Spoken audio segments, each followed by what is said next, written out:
Stock market basic की पहली video में हमने देखा कि हमें मार्केट में इन्वेस्ट करने की क्यों ज़रूरत है। अब ये दूसरी वीडियो में हम डिस्कस करेंगे कि क्यों तो हमको पता चल गया, लेकिन हम कहाँ पे इन्वेस्ट कर सकते हैं, हमारे पास ऐसे कौन से इंस्ट्रूमेंट्स हैं जहाँ पे इन्वेस्ट करें और हम इन्फ्लेशन को बीट कर सके। तो इस वीडियो में इसी टॉपिक पर डिस्कशन होगा कि where to invest your money.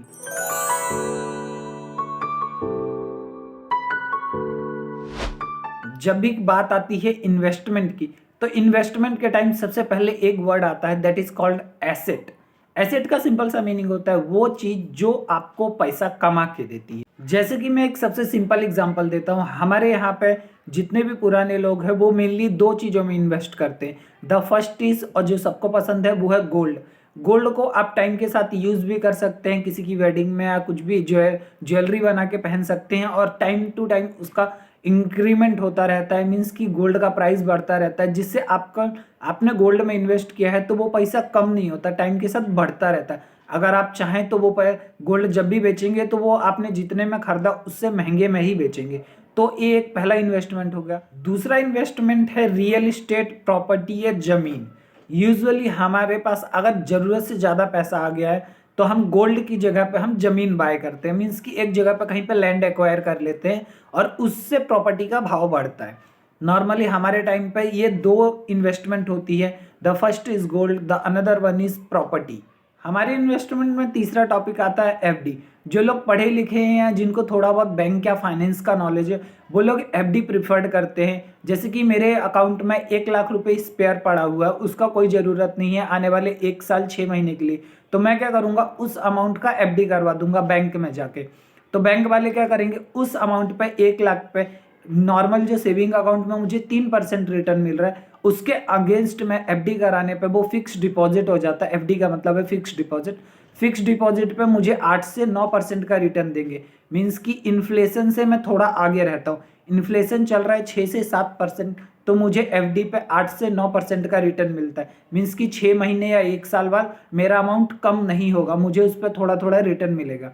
तो हमारे पास तीसरा इन्वेस्टमेंट टाइप है, दैट इज एफडी। और इंडिया में बहुत ज़्यादा लोग एफडी यूज़ करते हैं क्योंकि लोगों को लगता है कि स्टॉक मार्केट सट्टा बाजार गैम्बलिंग है, बहुत सारे ऐसे स्कैम हो चुके हैं, इसलिए हम लोग रिस्क नहीं लेते। इन्वेस्टमेंट का चौथा टाइप है, दैट इज इक्विटी, और जिसको शेयर मार्केट बोलते हैं, कि आप अपना अमाउंट शेयर मार्केट में इन्वेस्ट करेंगे और वहाँ पे आपको एक पर्टिकुलर टाइम के बाद इतना रिटर्न मिलेगा। लेकिन स्टॉक मार्केट में जितना ज़्यादा रिटर्न है, आपको ये बात समझनी पड़ेगी कि उतना ज़्यादा रिस्क भी है। तो आप जब भी इन्वेस्ट करते हैं तो उतना अमाउंट इन्वेस्ट कीजिए कि जिसको आपको बिल्कुल ज़रूरत नहीं है। जैसे कि आप एफडी में 1 साल तक जो अमाउंट आपको ज़रूरी नहीं है, आप वही इन्वेस्ट करते हैं एफडी के लिए। उसी तरह से मार्केट में भी जब आप इन्वेस्ट करते हैं तो सबसे पहले तो टाइम ऑफ ड्यूरेशन, मीन्स कि आप कम से कम 4 से 5 साल के टाइम के लिए इन्वेस्ट कीजिए, और वो अमाउंट यूज़ कीजिए जिसको आपको इमरजेंसी में ना निकालना पड़े। मीन्स कि अगर मार्केट गिरा हुआ है या आपके शेयर प्राइस जो भी आपने बाय किया है वो अगर नीचे आ गया है आपकी बाइंग के पास, तो आपको इमरजेंसी में बेचना ना पड़े। तो आप 4-5 साल का लॉन्ग टर्म व्यू लेके आइए और एक बड़ा अमाउंट इन्वेस्ट कीजिए और आराम से देखिए, फिर एक लॉन्ग टर्म में आपको बहुत अच्छी रिटर्न मिलेगी। ये होता है स्टॉक मार्केट का कमाल। आजकल बहुत सारे लोग क्रिप्टो और एनएफटी को भी अपना एक एसेट एलोकेशन या फिर एक इन्वेस्टमेंट टाइप समझते हैं। मोस्ट ऑफ जितने लोग वीडियो देख रहे हैं, आई थिंक सो, उन लोगों को क्रिप्टो और एनएफटी के बारे में बहुत ज़्यादा पता होगा, क्योंकि इंडिया में मोस्ट ऑफ लोग क्रिप्टो में इन्वेस्टेड है, मैंने बहुत देखा है।